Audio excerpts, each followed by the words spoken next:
नमस्कार दोस्तों, बहुत बहुत स्वागत है आपका आज की बात में, भोर की बात में। मैं हूं अनूप श्रीवास्तव और अगले 20-25 मिनट तक मैं आपके साथ जुड़ा रहूंगा देश दुनिया की तमाम खबरों के साथ। दुनिया की तो ज़्यादा नहीं, लेकिन देश की ज़्यादा खबरें जो हमको चुभती हैं, हम उनकी तरफ सोचते हैं, उनके बारे में सोचते हैं। ऐसी खबरें हम आपसे साझा करते हैं इस 20-25 आधे घंटे के प्रोग्राम में, और मुझे खुशी है कि आपको काफ़ी अच्छा लगता है, आप लोग मेरे साथ जुड़ते हैं। तो मुझे उम्मीद है कि आप लोग मेरे साथ जुड़ चुके होंगे। जो लोग जुड़ चुके हैं उनको मेरा नमस्कार है, और जो लोग ये कार्यक्रम बाद में देखेंगे उनको भी मेरा नमस्कार है। तो चलिए आज की खबरें शुरू करते हैं। तो सबसे बड़ी खबर तो यही है कि केंद्र सरकार और यूनियन की अपील के बाद ट्रांसपोर्टर्स की तो हड़ताल इसे नहीं कर सकते, लेकिन ट्रांसपोर्टर्स की जो गाड़ियाँ और सरकारी सेवाओं की जो बसों की गाड़ियाँ जो ड्राइवर चलाते थे, तो वो हड़ताल पे फिर थे पिछले 2 दिनों से। ये जो नया मोटर व्हीकल एक्ट आया है, जो नया कानून बना है, और जिसमें ये था कि हिट एंड रन मामले को लेकर जो कानून बनाया है नया, जो कानून में परिवर्तन हुआ है, उसको लेकर ड्राइवर बड़ा नाराज़ थे। उनका कहना था कि साहब, इसमें हिट एंड रन में मतलब कि अगर किसी को धक्का लग गया, उनसे एक्सीडेंट हो गया और मौके से वो भाग गए बंदा, वो जो एक्सीडेंट में घायल बंदा मर गया, और अगर उन्होंने किसी को सूचना इसकी नहीं दी, मजिस्ट्रेट को या पुलिस को या हॉस्पिटल उसको नहीं पहुंचाया घायल को, तो दोषी पाए जाने पर 7 लाख रुपए का जुर्माना और 10 साल की कैद थी। इसी कानून के खिलाफ जो है ये ट्रक ड्राइवर और बस ड्राइवर हड़ताल पर थे। चक्के जाम थे, रोडवेज पहियों के भी और ट्रकों के भी, लारियों के, और टैंकर्स जो होते हैं पेट्रोल ले आते हैं डिपो से पेट्रोल पंप तक, उनके भी पहिए जाम हो गए थे। तो परसों तो कुछ नहीं पता चला था ज़्यादा, लेकिन कल जो है बड़ा हंगामा हुआ था। पेट्रोल बहुत सारे पेट्रोल्स जो हैं, पेट्रोल पंप पे पेट्रोल ख़त्म हो गया, डीजल तो नहीं था, और खाने पीने की चीज़ों के दाम भी कल दोपहर के बाद बढ़ने शुरू हो गए थे, क्योंकि बहाना तो वही रहता है कि भाई माल आ नहीं रहा है, आवक नहीं हो रही है, तो गाड़ी नहीं आ रही है। तो एक तरह से कायोस की स्थिति उत्पन्न होने लगी थी शाम तक। एक ये फ़ोटो भी छपी है नवार टाइम्स में, देखिए पेट्रोल पंप पे कितनी भीड़ है। ये लखनऊ के हजरतगंज की है, और मैं भी कल गया था तो पेट्रोल पंप पे लंबी लाइन लगी हुई थी पेट्रोल लेने के लिए। और शाम को जब मैं लौट रहा था उधर से, तो मैंने देखा कि पेट्रोल पंप पे पुलिस भी तैनात हो गई थी और बैरिकेडिंग लगा दी गई थी। तो स्थिति जो है गंभीर होती जा रही थी। लेकिन फिर जो है केंद्रीय सचिव, जो हमारे गृह सचिव हैं अजय भल्ला जी ने, इन्होंने बातचीत की ट्रांसपोर्टरों के साथ। All India motor transport Congress के प्रतिनिधियों से बात की, और उन्होंने कहा कि नए कानून की धारा 106(2), जिसके तहत ये सज़ा का प्रावधान है जुर्माने का, उसे लागू करने से पहले चर्चा की जाएगी। तब उसके बाद जो है सरकार और मोटर कांग्रेस के यूनियन के लोगों ने जो है सभी हड़ताली ड्राइवरों से काम पर लौटने की अपील की है। अब इस हड़ताल की खास बात ये थी कि इसमें किसी ट्रांसपोर्ट एसोसिएशन ने जो है वो हड़ताल का आह्वान नहीं किया था। ये स्वतः स्फूर्त एक शब्द है हिंदी में, कि मतलब खुद ही से जो है वो तैयार हो गए ड्राइवर और खड़े हो गए, और उन्होंने जो है ये हड़ताल शुरू कर दी। और सबसे पहले कहाँ ये हड़ताल शुरू हुई ये कहना बड़ा मुश्किल है, लेकिन मेरे पास जो सबसे पहले खबर आई थी वो मिर्ज़ापुर से आई थी, कि मिर्ज़ापुर के लोगों ने जो है, मिर्ज़ापुर के ड्राइवर्स जो है तो हड़ताल पे थे। और इसमें ट्रांसपोर्ट एसोसिएशन ने इस हड़ताल का आह्वान नहीं किया था। खुद जो है वो ड्राइवर्स, उन लोगों ने जो है ये हड़ताल आहूत की थी, और इसकी वजह उनके पीछे डर था इसी कानून का, कि अगर वो पकड़े जाते हैं तो उनको इतनी लंबी सज़ा होगी या 7 लाख रुपए का जुर्माना होगा, और इतना पैसा वो कहाँ से देंगे, उनके पास तो है नहीं। तो ड्राइवरों का कहना था कि अगर पुलिस प्रशासन को बिना सूचित किए मौके से फरार हो जाते हैं तो उन्हें 7 लाख रुपए का जुर्माना और 10 साल की कैद हो सकती है। अब तक आईपीसी के में लापरवाही से मौत के मामलों में 2 साल तक की कैद का प्रावधान था, वो भी होता नहीं था किसी को जल्दी। तो अब ड्राइवरों का ये था कहना कि भाई देखिए, हम कोई जानबूझ के तो एक्सीडेंट करते नहीं, लेकिन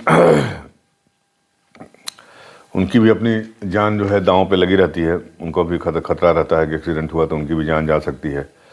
और दूसरी बात कि अगर वो एक्सीडेंट मान लीजिए हो गया खुदा न खास्ता, और वो मौके पर रुक गए तो उसके बाद वहाँ मौजूद भीड़ जो है, खासकर ग्रामीण इलाकों की भीड़ जो है, वो भीड़ का कोई मनोवृत्ति नहीं होती, तो उनके लिए ख़तरा है कि मार मार के हमारी भूसा भर देंगे हमारा।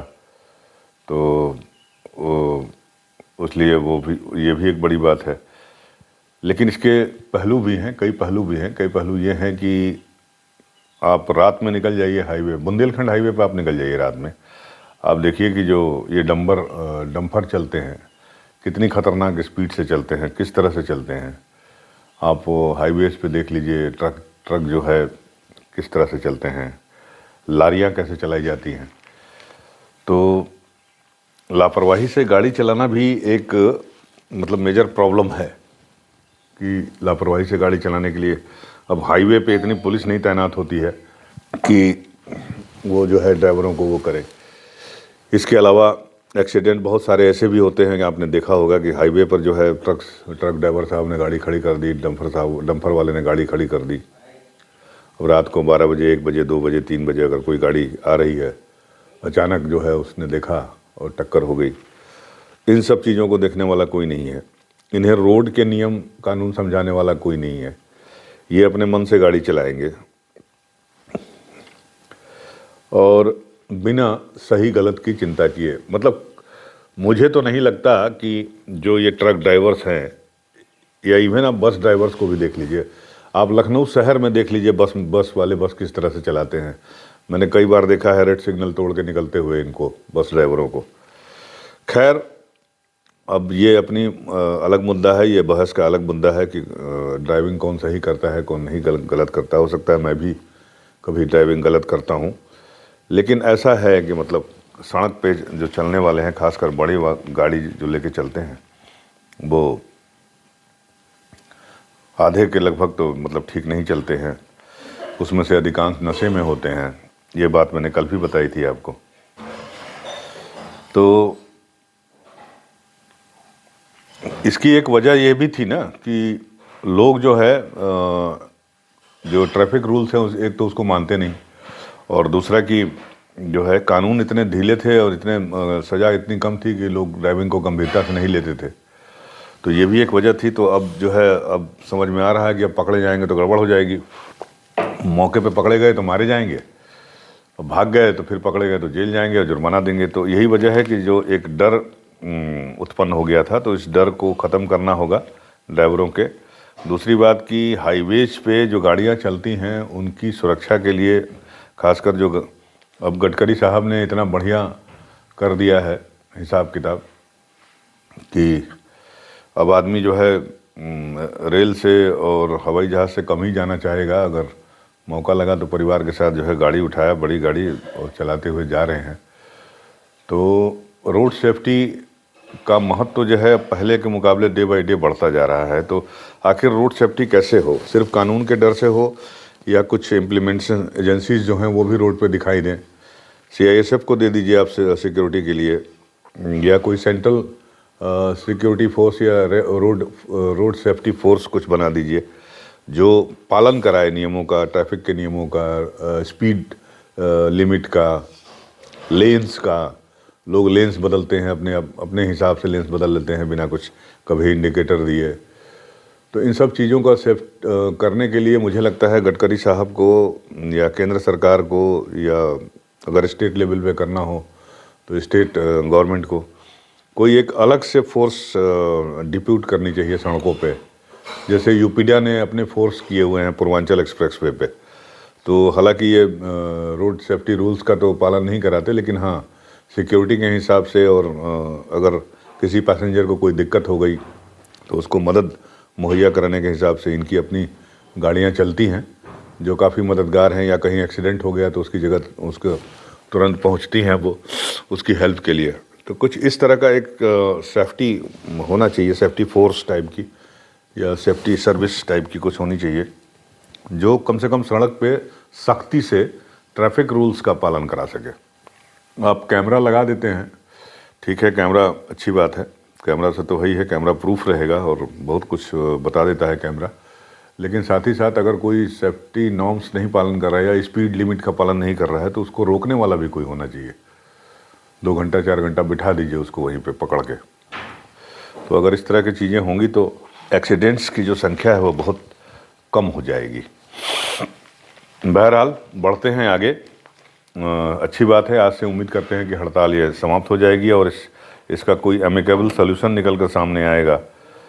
अब सरकार और ट्रांसपोर्टर्स और ड्राइवर सारे मिल बैठें और कुछ करें और इसका एमिकेबल कानून तो लेना वापस तो संभव नहीं है और नहीं उचित होगा, लेकिन इन ड्राइवर्स को जो है समझाने का काम और इनसे रोड के नियमों को पालन करने का काम जो है, अगर सब लोग रोड के नियमों का पालन करेंगे, चाहे ड्राइवर हो, ट्रक के हों, बस के हों, कार के हों, कोई मोटरसाइकिल के हों, तो एक्सीडेंट की संख्या तो बहुत कम हो जाएगी।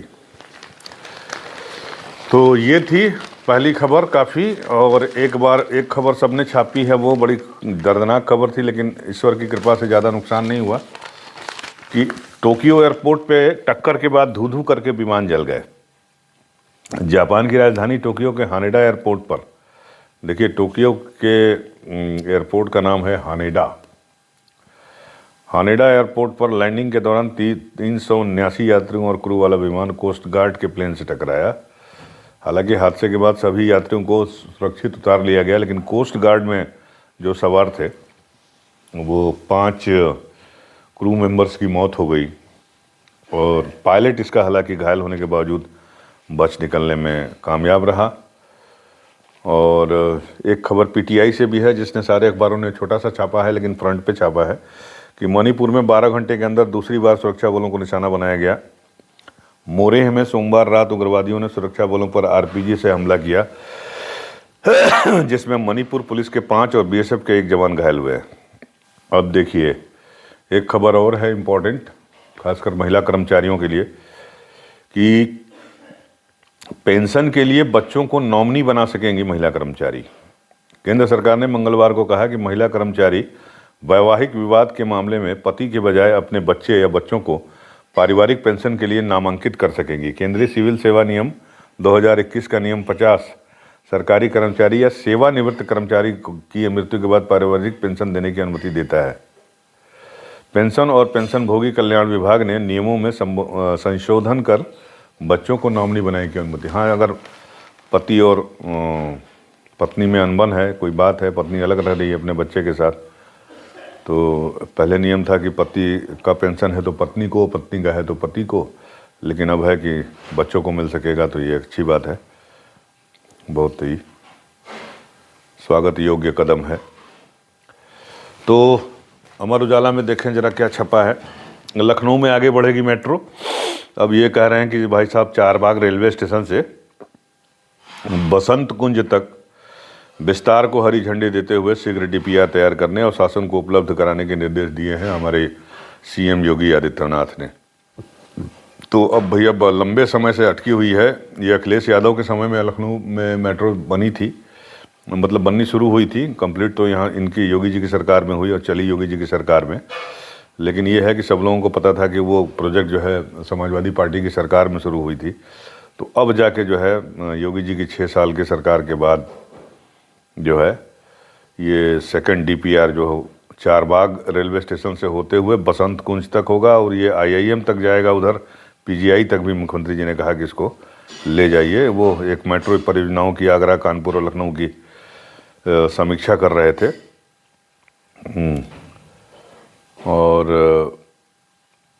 एक चीज़ और है कि एक इनका जो ओरिजिनल काम है, अपना काम है, ये गंगा एक्सप्रेसवे, ये भी इसको भी शुरू करने के इन्होंने निर्देश दिए हैं कि महाकुंभ जो 2025 में शुरू हो रहा है जनवरी से, उसके पहले मतलब 24 दिसंबर तक गंगा एक्सप्रेसवे को भी जो है तैयार कर लिया जाए। ये 12 जिलों से चलेगा, 12 जिलों में 594 किलोमीटर तो चालू हो जाएगा, तो बड़ा अच्छा हो जाएगा। गंगा एक्सप्रेसवे को जो है प्रयागराज तक ले जा रहे हैं मेरठ से, तो मेरठ से प्रयागराज ले जाइए, फिर प्रयागराज से इसको जोड़ दीजिए ना, इसको प्रयागराज से आप जो अटल बिहारी वाजपेयी जी का जो लेन 6 लेन है उसको उससे जोड़ दीजिए, ताकि लोग आगे भी निकल जाएं जिसको आगे जाना हो। पूर्वांचल से अगर जुड़ पाए तो पूर्वांचल से जोड़ दीजिए, देखते हैं क्या होता है। एक और है, स्टेट गवर्नमेंट की खबर है कि मतलब 3-4 आईपीएस उसमें ट्रांसफ़र हुए हैं। तो एक इसमें से जो चर्चित ट्रांसफ़र है वो है कानपुर के कमिश्नर इनका आर.के. स्वर्णकार साहब का। इनका ट्रांसफ़र कर दिया गया है और हमारे अखिल कुमार जी आईपीएस गोरखपुर में अभी थे, वहाँ पर कमिश्नर एडीजी, उनको जो है वहाँ पर लाया गया है कानपुर कमिश्नर बना के। तो आर.के. स्वर्णकार साहब के बारे में बड़ी शिकायतें मिल रही थी। इनका जो है पत्रकारों से बड़ा हिसाब किताब गड़बड़ हो रहा था, मीडिया से वहाँ बैरिकेटिंग वगैरह लगा दिए थे, पता नहीं क्या क्या कर दिए थे। कानपुर से फ़ोन आ रहे थे मेरे पास, वकीलों से भी इनके संबंध ठीक नहीं थे, कई विवाद रहते थे और फरियादियों से नहीं मिलते थे। साथ ही साथ इनके बारे में ये भी कहा जाता था, मतलब अफवाह था, भगवान जाने, मेरे पास कोई सबूत तो है नहीं, लेकिन मैंने सुना है और मैंने कहीं पढ़ा भी है कि इनके जो है भू माफियाओं से भी इनकी फ़ोटो वोटो छपी होगी कभी, तो उसको भी लेके जो है ये है। जबकि योगी जी ने जो है ये कहा कि भैया अपनी छवि को लेकर सतर्क रहें पुलिस अफसर। अभी जो है 2021 और 2022 बैच के प्रोबेशनर अफसर को वो टिप्स दे रहे थे कल, तो उसमें इन्होंने कहा योगी जी ने कि भाई अपनी इमेज जो है थोड़ा सा आप बना के रखिए। तो बात हो रही थी आर.के. स्वर्णकार साहब का। लगातार विवादों में बने रहने वाले सीनियर आईपीएस आर.के. स्वर्णकार को आखिरकार कानपुर कमिश्नरेट से हटाकर साइडलाइन कर दिया गया। स्वर्णकार पर फरियादियों से न मिलने, मीडिया कर्मियों से लगातार दुर्व्यवहार करने, भूमाफिया को बैठाने के साथ भ्रष्टाचार के भी आरोप लगे हैं। अगर आप लगे हैं तो इनकी जांच होनी चाहिए। अखिल कुमार को बनाया गया कानपुर का, मैंने आपको बताया, और हमारे ही एक और बढ़िया अफसर जो हमारे लखनऊ के भी पुलिस कमिश्नर रह चुके हैं, डी.के. ठाकुर साहब, उनको मेरठ का एडीजी बनाया गया है। तो के.एस. प्रताप कुमार हमारे बहुत पुराने परिचित और बहुत ही शानदार अफसर, अब उनको गोरखपुर जोन का एडीजी बनाया गया है। के.एस. प्रताप कुमार मेरे साथ थे बनारस में, जब मैं बनारस में था। बहुत ही सज्जन आदमी है, बहुत ही अच्छे आदमी हैं।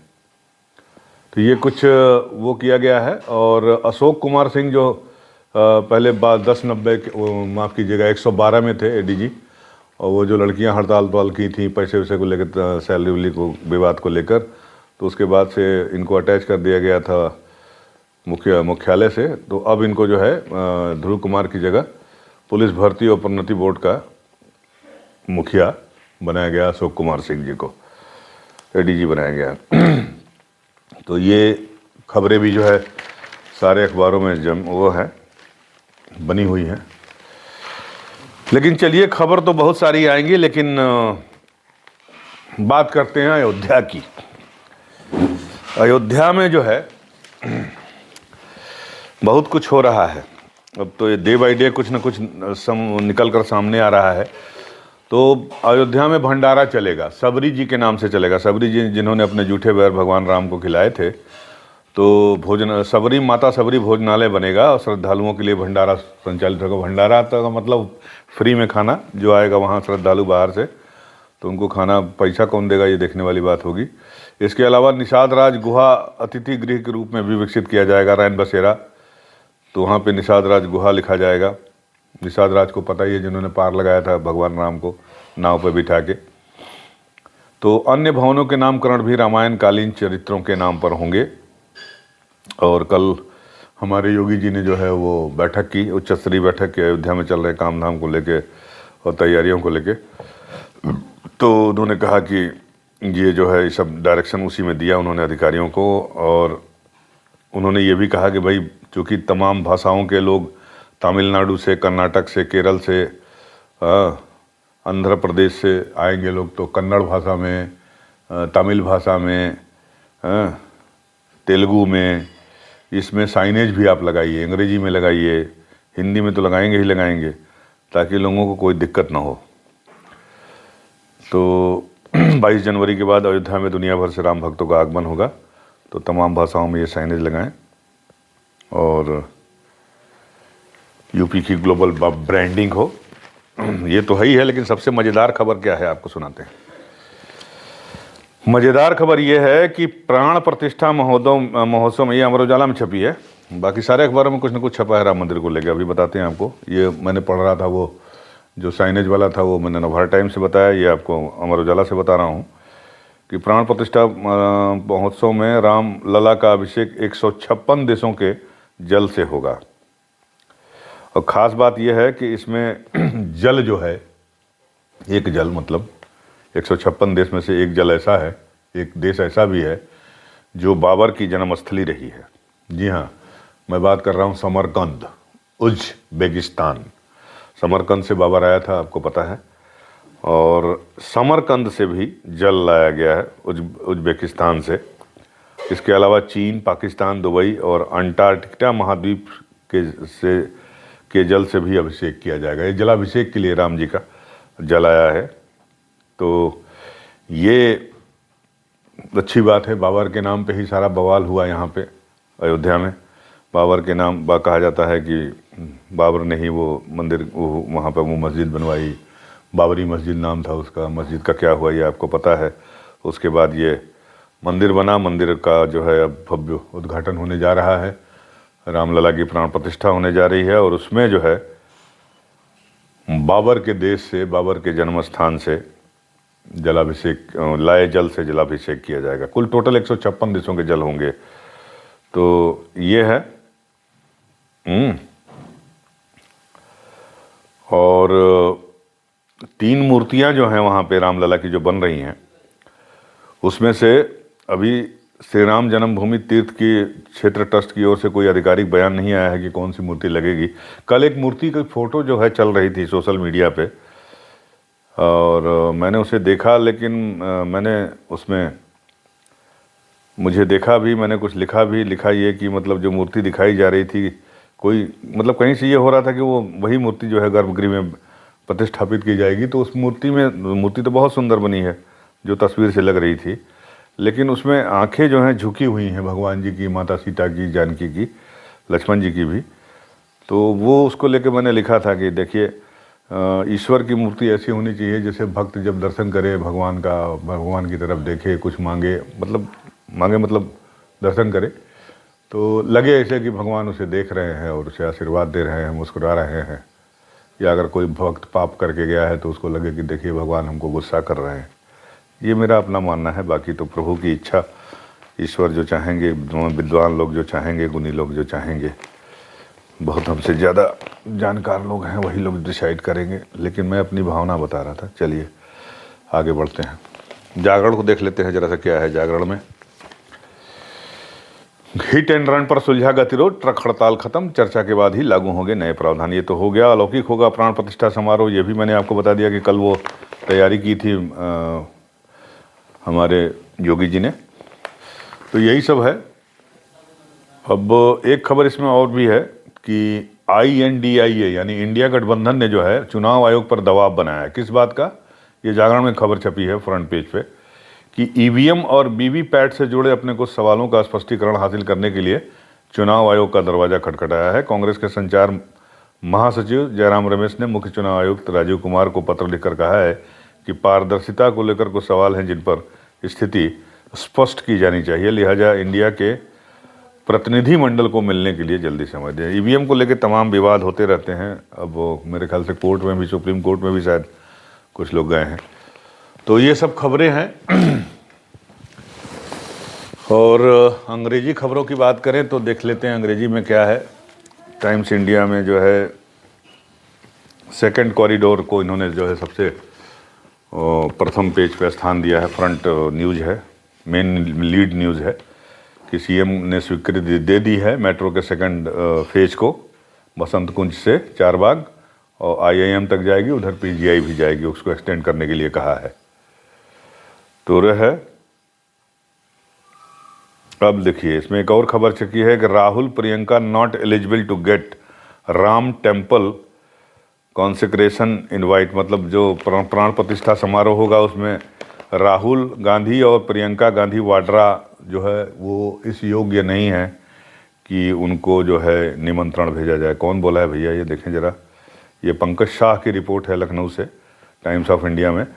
While Congress leader Sonia Gandhi has been invited to Ram Temple consecration ceremony, her son Rahul Gandhi and daughter Priyanka Gandhi Vadra would not be on the guest list.